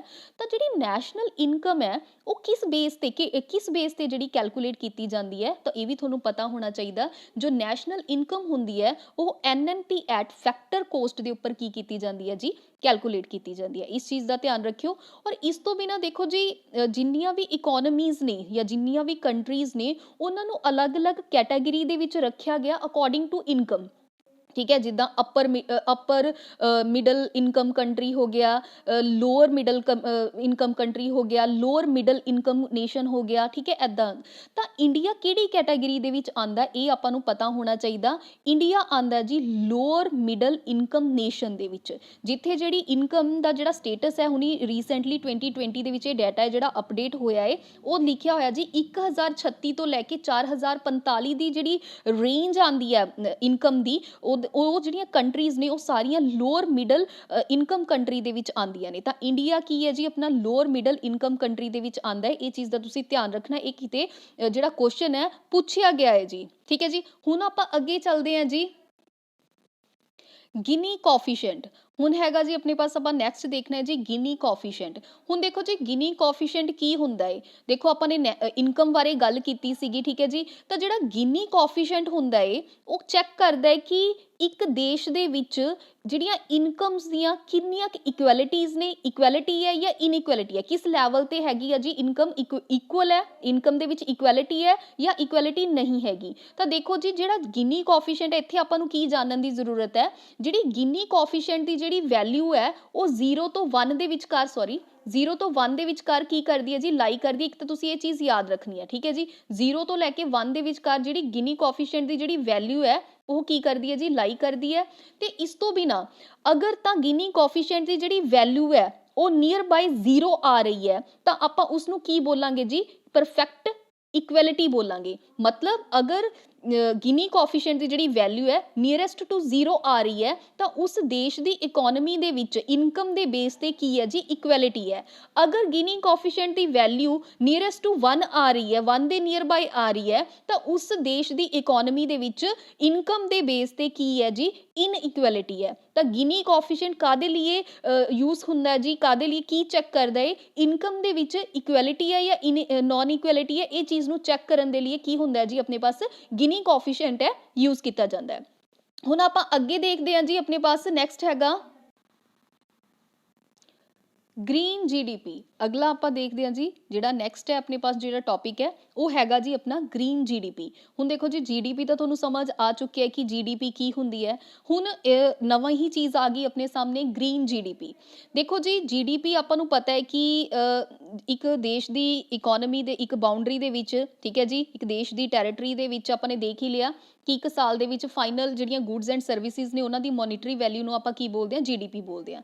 ਹੁਣ ਦੇਖੋ ਗ੍ਰੀਨ GDP ਕੀ ਹੁੰਦੀ ਹੈ, ਇਸ ਨੂੰ ਥੋੜਾ ਜਿਹਾ ਆਪਾਂ ਸਮਝਦੇ ਹਾਂ ਕਿ ਜਦੋਂ ਸਰਕਾਰ ਕੀ ਕਰਦੀ ਹੈ ਜੀ, ਪ੍ਰੋਡਕਸ਼ਨ ਲੈਵਲ ਵਧਾਉਂਦੀ ਹੈ ਇਕੋਨਮੀ ਦੇ ਵਿੱਚ। ਇਕੋਨਮੀ ਦੇਖੋ ਜੀ ਇੱਕ ਬੇਸਿਕ ਰੂਲ ਹੈ ਜੀ, ਇਕੋਨਮੀ ਕਿੱਦਾਂ ਬਣੇਗੀ ਜਾਂ ਕਿੱਦਾਂ ਗਰੋ ਕਰੇਗੀ, ਜਦੋਂ ਇਕੋਨਮੀ ਦੇ ਵਿੱਚ ਜਿਹੜਾ ਪ੍ਰੋਡਕਸ਼ਨ ਲੈਵਲ ਹੈ ਉਹ ਇਨਕਰੀਜ਼ ਹੋਏਗਾ। ਠੀਕ ਹੈ ਜੀ, ਤਾਂ ਉਦੋਂ ਹੀ ਇਕੋਨਮੀ ਹੈ ਜਿਹੜੀ ਗਰੋ ਹੁੰਦੀ ਹੈ।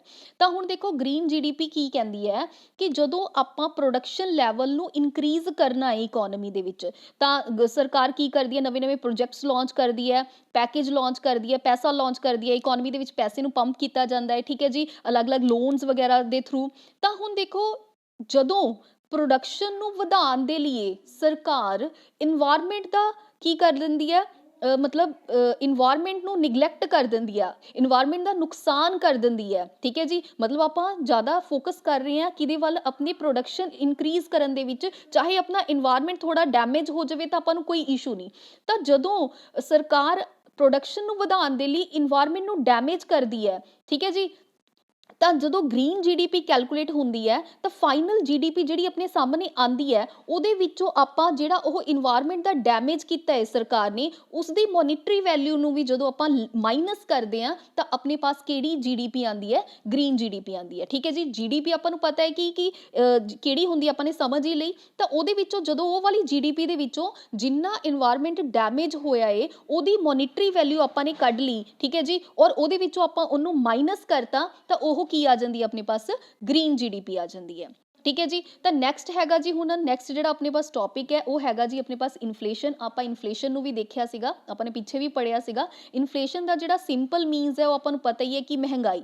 ਠੀਕ ਹੈ ਜੀ, ਜਦੋਂ rate of increase in prices, ਠੀਕ ਹੈ ਜੀ, ਲਿਖਿਆ ਹੋਇਆ ਸਾਹਮਣੇ ਕਿ ਜਦੋਂ ਜਿਹੜੀਆਂ ਪ੍ਰਾਈਸਿਸ ਨੇ ਉਹਨਾਂ ਦਾ ਜਿਹੜਾ ਉਹਨਾਂ ਦੇ ਵਿੱਚ ਵਾਧਾ ਹੋ ਜਾਂਦਾ ਉਸ ਚੀਜ਼ ਨੂੰ ਇੱਕ ਪਰਟੀਕੂਲਰ ਪੀਰੀਅਡ ਆਫ ਟਾਈਮ ਦੇ ਵਿੱਚ, ਤਾਂ ਉਸ ਚੀਜ਼ ਨੂੰ ਆਪਾਂ ਕੀ ਬੋਲ ਦਿੰਦੇ ਹਾਂ ਜੀ, ਇਨਫਲੇਸ਼ਨ ਬੋਲ ਦਿੰਦੇ ਹਾਂ। ਤਾਂ ਸਿੰਪਲੀ ਜਦੋਂ ਆਪਣੀ ਜਿਹੜੀ ਕੋਸਟ ਆਫ ਲਿਵਿੰਗ ਹੈ ਉਹ ਕੀ ਹੋ ਜਾਂਦੀ ਹੈ, ਵੱਧ ਜਾਂਦੀ ਹੈ। ਠੀਕ ਹੈ ਜੀ, ਇਹ ਹੈ ਸਿੰਪਲੀ ਇਨਫਲੇਸ਼ਨ। ਹੁਣ ਦੇਖੋ ਡਿਸਇਨਫਲੇਸ਼ਨ ਕੀ ਹੁੰਦੀ ਹੈ, ਇਨਫਲੇਸ਼ਨ ਦਾ ਹੀ ਉਲਟਾ ਹੈ ਜੀ ਡਿਸਇਨਫਲੇਸ਼ਨ, ਇਹਦੇ ਬਿਲਕੁਲ ਓਪੋਜ਼ਿਟ ਹੈ। ਜਦੋਂ ਮਹਿੰਗਾਈ ਘਟ ਜਾਂਦੀ ਹੈ ਉਸ ਚੀਜ਼ ਨੂੰ ਆਪਾਂ ਕੀ ਬੋਲ ਦਿੰਦੇ ਹਾਂ ਜੀ, ਡਿਸਇਨਫਲੇਸ਼ਨ ਬੋਲ ਦਿੰਦੇ ਹਾਂ। ਠੀਕ ਹੈ ਜੀ, ਸਿੰਪਲੀ ਹੈ। ਹੁਣ ਸਭ ਤੋਂ ਇਹਦੇ ਵਿੱਚ ਇੰਪੋਰਟੈਂਟ ਹੈਗੀ ਹੈ ਜੀ ਆਪਣੇ ਪਾਸ ਕੋਰ ਇਨਫਲੇਸ਼ਨ। ਦੇਖੋ ਜੀ, ਕੋਰ ਇਨਫਲੇਸ਼ਨ ਕਾਫੀ ਵਾਰ ਪੁੱਛਿਆ ਜਾਂਦਾ ਹੈ ਪੇਪਰ ਦੇ ਵਿੱਚ, ਕੋਰ ਇਨਫਲੇਸ਼ਨ ਕੀ ਹੁੰਦਾ ਹੈ। ਤਾਂ ਦੇਖੋ ਜੀ, ਕੋਰ ਇਨਫਲੇਸ਼ਨ ਦੇ ਵਿੱਚ ਆਪਾਂ ਕੀ ਕਰਦੇ ਹਾਂ ਜੀ, ਆਪਾਂ ਨੇ ਦੇਖਿਆ ਕਿ ਪ੍ਰਾਈਸਿਸ ਦੇ ਵਿੱਚ ਜਿਹੜਾ ਇਨਕਰੀਜ਼ ਹੋ ਜਾਂਦਾ ਉਸ ਨੂੰ ਆਪਾਂ ਇਨਫਲੇਸ਼ਨ ਬੋਲਦੇ ਹਾਂ। ਤਾਂ ਦੇਖੋ ਜੀ, ਇਹਦੇ ਵਿੱਚ ਆਪਾਂ ਉਹ ਸਾਰੀਆਂ ਮਤਲਬ ਗੁੱਡਸ ਐਂਡ ਸਰਵਿਸਿਜ਼ ਨੂੰ ਦੇਖਦੇ ਹਾਂ ਜੀ ਜਿਨ੍ਹਾਂ ਦੇ ਪ੍ਰਾਈਸ ਦੇ ਵਿੱਚ ਵਾਧਾ ਹੁੰਦਾ ਹੈ, accept food and energy sector. ਠੀਕ ਹੈ ਜੀ, ਮਤਲਬ ਫੂਡ ਐਂਡ ਐਨਰਜੀ ਸੈਕਟਰ ਨੂੰ ਐਕਸਕਲੂਡ ਕਰਕੇ ਬਾਕੀ ਸਾਰੇ ਜੋ ਗੁੱਡਸ ਐਂਡ ਸਰਵਿਸਿਜ਼ ਨੇ ਉਹਨਾਂ ਨੂੰ ਆਪਾਂ ਇਨਕਲੂਡ ਕਰਦੇ ਹਾਂ ਜੀ। ਤਾਂ ਉਸ ਇਨਫਲੇਸ਼ਨ ਨੂੰ, ਉਹਨਾਂ ਦਾ ਜਿਹੜਾ ਰੇਟ ਹੈ ਆਪਾਂ ਦੇਖਦੇ ਹਾਂ ਵੀ ਉਹ ਮਹਿੰਗਾਈ ਵਧੀ ਹੈ, ਤਾਂ ਉਸ ਚੀਜ਼ ਨੂੰ ਆਪਾਂ ਕੀ ਬੋਲਦੇ ਹਾਂ ਜੀ, ਕੋਰ ਇਨਫਲੇਸ਼ਨ ਬੋਲਦੇ ਹਾਂ। ਠੀਕ ਹੈ ਜੀ, ਤਾਂ ਇਹ ਯਾਦ ਰੱਖਿਓ ਜ਼ਰੂਰ ਕਿ ਫੂਡ ਐਂਡ ਐਨਰਜੀ ਸੈਕਟਰ ਨੇ ਕੀ ਕੀਤੇ ਜਾਂਦੇ ਨੇ, ਇਹਦੇ ਵਿੱਚ ਐਕਸਕਲੂਡ ਕੀਤੇ ਜਾਂਦੇ ਨੇ, ਤਾਂ ਉਸ ਨੂੰ ਆਪਾਂ ਕੀ ਬੋਲ ਦਿੰਦੇ ਹਾਂ ਜੀ, ਕੋਰ ਇਨਫਲੇਸ਼ਨ ਬੋਲ ਦਿੰਦੇ ਹਾਂ। ਹੁਣ ਨੈਕਸਟ ਹੈਗਾ ਜੀ ਆਪਣੇ ਪਾਸ ਰੀਫਲੇਸ਼ਨ। ਦੇਖੋ ਰੀਫਲੇਸ਼ਨ ਕੀ ਹੁੰਦਾ ਹੈ, ਦੇਖੋ ਜਦੋਂ ਕਿਸੇ ਇਕੋਨਮੀ ਦੀ ਜਿਹੜੀ ਹਾਲਤ ਹੈ ਕਾਫੀ ਜ਼ਿਆਦਾ ਵਿਗੜ ਜਾਂਦੀ ਹੈ। ਫੋਰ ਐਗਜ਼ਾਮਪਲ ਹੁਣ ਆਪਾਂ ਰੀਸੈਂਟਲੀ ਦੇਖਿਆ ਜੀ, ਕੋਵਿਡ-19 ਦੇ ਟਾਈਮ ਇੰਡੀਆ ਦੀ ਇਕੋਨਮੀ ਕਾਫੀ ਜ਼ਿਆਦਾ ਬੁਰੀ ਕੰਡੀਸ਼ਨ ਦੇ ਵਿੱਚ ਸੀਗੀ। ਤਾਂ ਉਸ ਟਾਈਮ ਦੇ ਵਿੱਚ ਇਕੋਨਮੀ ਨੂੰ ਟਰੈਕ ਦੇ ਉੱਪਰ ਲੈ ਕੇ ਆਉਣ ਦੇ ਲਈ ਸਰਕਾਰ ਕੀ ਕਰਦੀ ਹੈ ਜੀ, ਗਵਰਨਮੈਂਟ ਪਬਲਿਕ ਐਕਸਪੈਂਡੀਚਰ ਕਰਦੀ ਹੈ, ਖਰਚਾ ਕਰਦੀ ਹੈ, ਨਵੇਂ ਪੈਕੇਜ ਲਾਂਚ ਕਰਦੀ ਹੈ, ਲੋਨ ਪ੍ਰੋਵਾਈਡ ਕਰਦੀ ਹੈ। ਠੀਕ ਹੈ ਜੀ, ਨਵੇਂ ਬਿਜ਼ਨਸ ਆਈਡੀਆਜ਼ ਸਾਹਮਣੇ ਆਉਂਦੇ ਨੇ ਆਪਣੇ। ਤਾਂ ਉਹ ਕਿਉਂ ਆਉਂਦੇ ਨੇ, ਕਿਉਂਕਿ ਇਕੋਨਮੀ ਨੂੰ ਇੱਕ ਟਰੈਕ ਦੇ ਉੱਪਰ ਲੈ ਕੇ ਆਉਣ ਦੇ ਲਈ, ਇਕੋਨਮੀ ਦੇ ਵਿੱਚ ਪ੍ਰੋਡਕਸ਼ਨ ਲੈਵਲ ਨੂੰ ਇਨਕਰੀਜ਼ ਕਰਨ ਦੇ ਲਈ, ਠੀਕ ਹੈ, ਇਕੋਨਮੀ ਦੇ ਵਿੱਚ ਪੈਸੇ ਨੂੰ ਪੰਪ ਕਰਨ ਦੇ ਲਈ। ਤਾਂ ਉਸ ਤਰ੍ਹਾਂ ਦੀ ਚੀਜ਼ ਨੂੰ ਆਪਾਂ ਕੀ ਬੋਲਦੇ ਹਾਂ ਜੀ, ਰੀਫਲੇਸ਼ਨ ਬੋਲਦੇ ਹਾਂ। ਜਦੋਂ ਆਪਾਂ ਮਨੀ ਸਪਲਾਈ ਆ ਜਿਹੜਾ ਵਧਾਉਂਦੇ ਹਾਂ ਇਕੋਨਮੀ ਦੇ ਵਿੱਚ, ਠੀਕ ਹੈ ਜੀ, ਟੈਕਸਿਸ ਵਗੈਰਾ ਘਟਾ ਦਿੰਦੇ ਹਾਂ, ਮਨੀ ਸਪਲਾਈ ਨੂੰ ਵਧਾ ਦਿੰਦੇ ਹਾਂ, ਕਾਹਦੇ ਲਈ, ਤਾਂ ਕਿ ਆਪਾਂ ਜਿਹੜੀ ਇਕੋਨਮੀ ਹੈ ਉਹਨੂੰ ਇੱਕ ਅੱਛੇ ਲੈਵਲ ਦੇ ਉੱਪਰ, ਅੱਛੇ ਟਰੈਕ ਦੇ ਉੱਪਰ ਲੈ ਕੇ ਆ ਸਕੀਏ। ਉਸ ਚੀਜ਼ ਨੂੰ ਆਪਾਂ ਕੀ ਬੋਲਦੇ ਹਾਂ ਜੀ, ਰੀਫਲੇਸ਼ਨ। ਤਾਂ ਇਹ ਸੀਗਾ ਜੀ ਅੱਜ ਦਾ ਆਪਣਾ ਇਕੋਨਮੀ ਦਾ ਲੈਕਚਰ। ਅਗਰ ਤੁਹਾਨੂੰ ਕੋਈ ਵੀ ਡਾਊਟ ਹੈ ਜੀ ਤਾਂ ਤੁਸੀਂ ਪੁੱਛ ਸਕਦੇ ਹੋ। ਠੀਕ ਹੈ ਜੀ, ਤਾਂ ਇਹ ਆਪਾਂ ਨੇ ਕਰਨਾ ਹੀ ਕਰਨਾ ਹੈ। ਬੇਸਿਕ ਇਕਨੋਮਿਕਸ ਆਪਾਂ ਨੂੰ ਆਣੀ ਹੀ ਚਾਹੀਦੀ ਹੈ, ਚਾਹੇ ਜਿਹੜਾ ਪੀਪੀਐਸਸੀ ਦੇ ਪੇਪਰ ਦੇ ਵਿੱਚ ਸਿਰਫ ਇਕਨੋਮਿਕ ਇਸ਼ੂਜ਼ ਲਿਖੇ ਹੋਏ ਨੇ, ਪਰ ਆਪਾਂ ਨੂੰ ਕਰੰਟ ਜੋ ਪੜ੍ਹਨਾ ਹੈ ਉਹ ਤਾਂ ਪੜ੍ਹਨਾ ਹੀ ਹੈ, ਪਰ ਬੇਸਿਕਸ ਵੀ ਆਪਾਂ ਨੂੰ ਪੜ੍ਹਨੇ ਪੈਣਗੇ ਨਾਲ ਅਗਰ ਤੁਸੀਂ ਕਰੰਟ ਅਫੇਅਰ ਨੂੰ ਇੱਕ ਅੱਛੇ ਡੈਪਥ ਦੇ ਵਿੱਚ ਸਮਝਣਾ ਚਾਹੁੰਦੇ ਹੋ ਤਾਂ ਬੇਸਿਕ ਇਕਨੋਮਿਕਸ ਨੂੰ ਆਪਾਂ ਨਿਗਲੈਕਟ ਨਹੀਂ ਕਰ ਸਕਦੇ। ਓਕੇ ਜੀ, ਥੈਂਕ ਯੂ।